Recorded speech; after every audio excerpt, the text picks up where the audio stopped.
안녕하세요, 여러분. 백영기 목사입니다. 오늘 요한복음 1장 14절 한번 살펴보겠습니다. 요한복음 1장 14절은 굉장히 중요한 성경 구절입니다.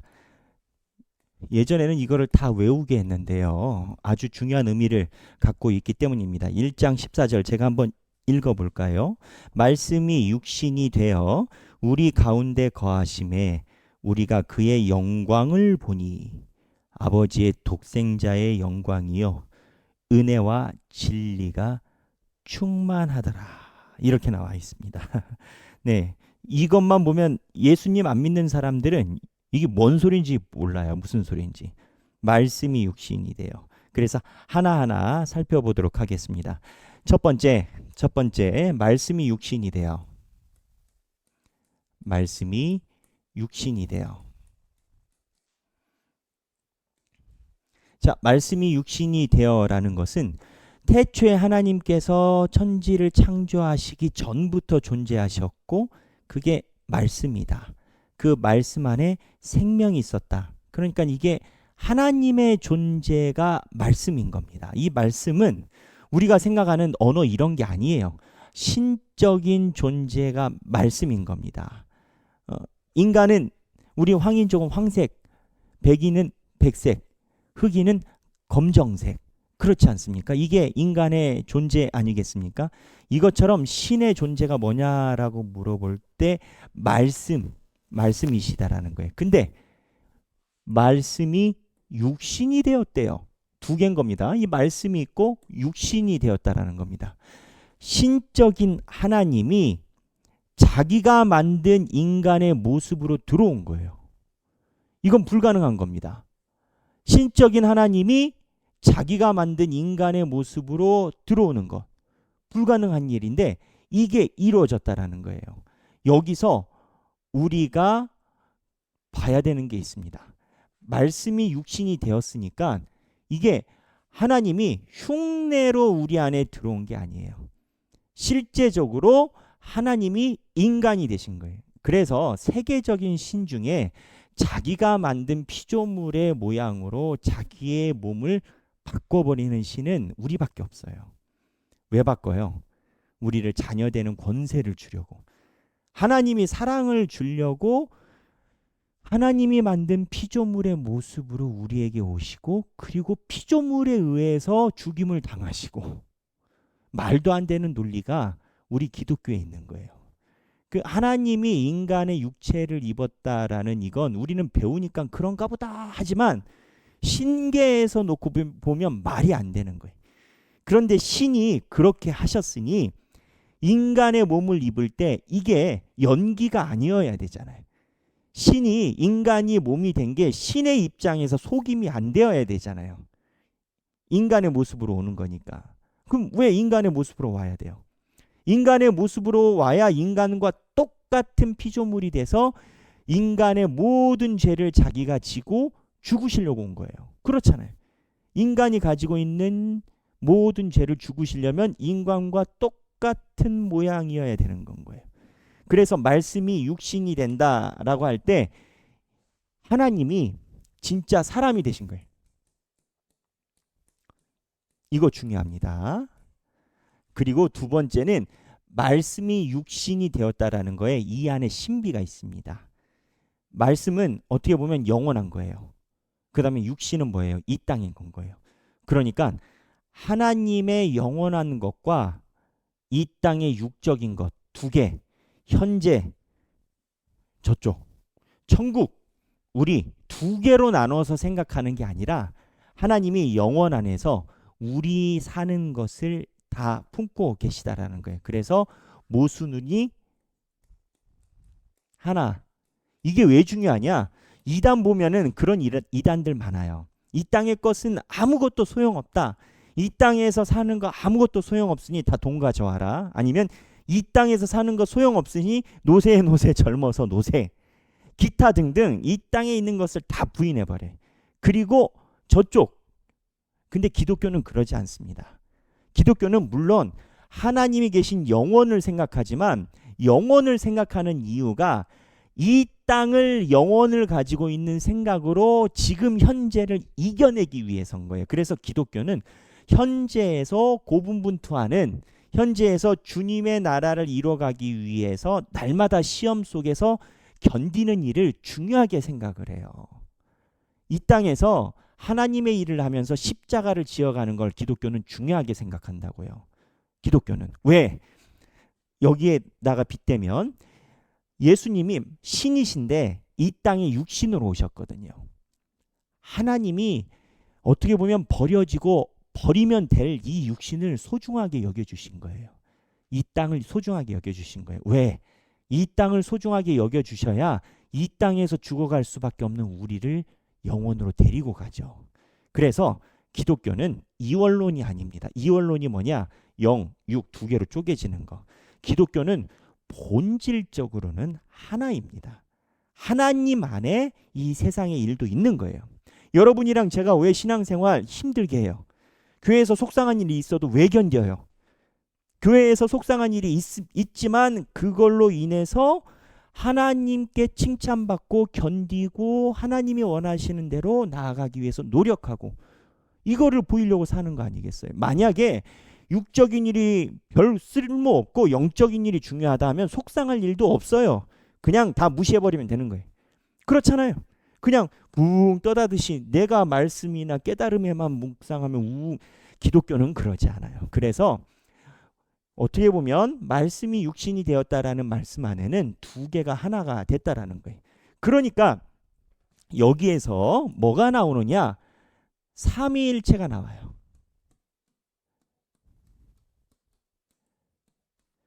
말씀이 육신이 되니까 자, 그러면 예수님 입장에서 놓고 봅시다. 예수님이 육신이 되었다라고 하니까 하나님보다 밑이에요, 위에요? 예수님이 자, 하나님의 밑입니까, 위입니까? 만약에 육신이 되었던 인간적인 성품, 인성만 강조하게 되면 하나님이 신적인 권위가 약해지면서 어떻게 되냐면 하나님이 신성이 부인되고 예수님이 신성이 부인되고 하나님 아래, 그래서 이게 아리우스파라고 얘기를 합니다. 조금 어려운 말로 아타나시우스가 있고 아리우스가 있는데 이 아리우스파는 예수님을 하나님보다 밑으로 봐요. 왜? 밑으로 보게 된 배경이 여기 육신이 돼서 육신에만 강조를 한 거예요. 이거 이단이 된 거예요. 그러면 육신이 100%면 어떻게 되냐? 이게 이해가 안 되는 거예요. 어떻게 육신 안에 하나님의 신적인 모습하고 인간적인 모습이 같이 있냐? 둘 중에 하나 아니냐? 그럼 뭐가 세냐? 그러니까 인간성이 세다. 말씀이 육신이 됐으니까 완벽하게 사람이다. 근데 정답은 뭐냐면 100% 완벽한 인간이면서 100% 하나님이 신성 두 개를 다 인정을 해야 돼요. 이해 안 되죠? 저도 이해 안 돼요. 하지만 100 더하기 100이 200이 아니고 기독교는 100 더하기 100이 100이에요. 동전의 앞면과 뒷면처럼. 그래서 하나님의 인성을 강조하지만 하나님 아래는 아니에요. 예수님이 인간으로 오셨다고 하나님 밑이 아니에요. 그러면 이제 사람이 어떻게 되냐면 그러면 인성 안 하고 그러면 이 땅에서 뭐야? 신성만 강조하잖아요. 신성만 강조하잖아요. 신의 성격만 강조하면 뭐가 나오냐면 가연설이라는 또 이단이 나옵니다. 그 가연설이 뭐냐? 여러분 조금 어렵죠? 오늘 조금 어려운 거 얘기를 하겠습니다. 가연설은 뭐냐면 예수님이 인격적인 성품보다 신적인 성품이 더 크다라는 거예요. 그래서 인간의 몸으로 100% 인간의 몸으로 오셨다라고 하면 신적인 속성이 손상당하니까 연기했다. 가면 썼다. 사실 신인데 신의 모습인데 인간의 모습으로 연기했다. 이렇게 되면 가연설로 연기했다라고 따지면 이것도 이단인데 그러면 구원이 우리랑 관계가 없어요. 왜? 하나님이 100% 인간이 아니니까 하나님이 죽고 살아나신 게 인간과 상관이 없어요. 그래서 삼위일체에서 양쪽 끝. 그러니까 삼위일체는 뭐냐라고 이야기하면 이야기하기가 어려운데 아닌 것을 이야기를 하면은 그 가운데가 연상이 되는 게 삼위일체예요. 뭐냐라고 했을 때 뭐라고 이야기하는 거 얘기 들으면 이해가 안 되는데 안 되는 거를 이야기를 하면 그 가운데가 이해가 되는 겁니다. 그래서 안 되는 것 중에 하나가 뭐냐? 100% 사람만 강조해서 하나님보다 예수님이 밑이 있다. 아니에요. 하나님과 예수님이 같은 분이에요. 그래서 이거는 이단. 신적인 성품만 강조하니까 인간으로 온 게 약해져요. 그래서 신적인 것만 강조해가지고 연기하고 왔다. 이것도 이단. 이렇게 된 건 거예요. 그래서 말씀이 육신이 되었다. 이 본문을 삼위일체 안에서 이야기를 하면 말씀과 육신이 같이 공존하고 100% 말씀 신적인 것과 100% 육신 인간적인 것이 같이 하나님이 공존하신다. 어느 하나도 부족하지 않고 두 개가 하나다. 이렇게 이야기를 합니다. 그래서 신학적으로 말씀이 육신이 되었다라는 것은 하나님 예수 그리스도의 신성인 균형을 이야기를 하는 겁니다. 여기서 우리가 생각할 게 있어요. 아니 목사님 삼위일체 얘기하는데 우리가 생각할 게 뭐가 있겠습니까? 생각할 게 있어요. 신앙은 균형이에요. 제가 우리 교회에서 설교할 때 많이 이야기를 했는데 제가 다녔던 장신대에서는 경건과 학문이 균형의 중요한 포인트입니다. 경건은 뭐예요? 쉽게 얘기를 하면 기도하고 묵상하고 금식하기도 하고 산기도 하고 경건. 학문은요. 공부하는 거죠. 그래서 신학교에서 신학교 들어가면 제일 먼저 강조하는 게 경건과 학문. 너희들의 기도 생활, 경건 생활과 학문의 생활이 균형을 가져야 된다라고 저희들에게 가르쳐요. 이거는 기본이에요. 근데 왜 이 기본을 가르치냐? 불 받아서 오면요. 책 안 보려고 해요. 신학교 1학년 때가 제일 교만해요. 불 받아고 불러 어더더더더 해가지고 뭐 방언하면 다 보이는 것 같고 그때가 제일 교만해. 신학교 왔으니까 얼마나 뜨겁겠어요. 막 말로 얘기를 하면은 기숙사에서 통닭 먹고 얘기를 하면은 세계를 몇 번 뒤집었다 놔요. 자기가 뭐 대단한 목사예요. 근데 그런 시절이 있어야 돼요. 또 그런 시절이 있어야 나중에 그 다음을 가요. 근데 이러다 보면 기본적인 제가 여러분들에게 말씀드린 삼위일체라든지 말씀이 육신이 된다라든지 성경에서 우리에게 보여주는 기본적인 거를 놓친다는 말이에요. 그래서 신앙은 균형이에요. 말씀이 육신이 되어 이 삼위일체의 균형에 대해서 이해하지 못하면 우리 신앙생활에 대해서 균형을 이해하지 못합니다. 학문만 있어도 안 되고요. 경건만 있어도 안 돼요. 주여만 있어도 안 되고 책만 보는 것도 안 돼요.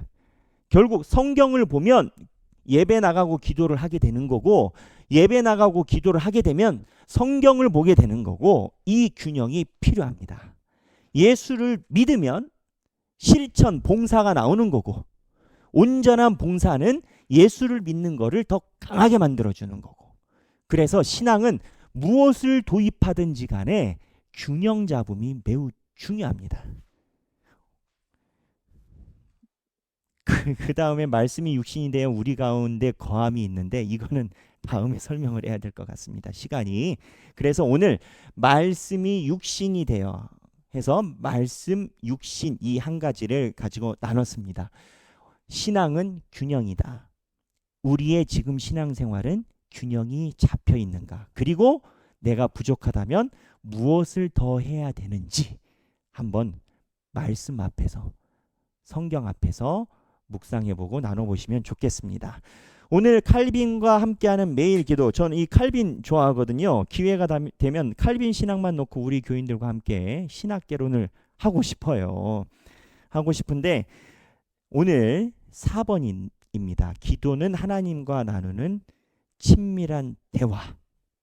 자 여기 보면은 기도에 대해 사람들의 생각이 많이 다양하다. 그래서 기도는 진지함을 표하는 기도다.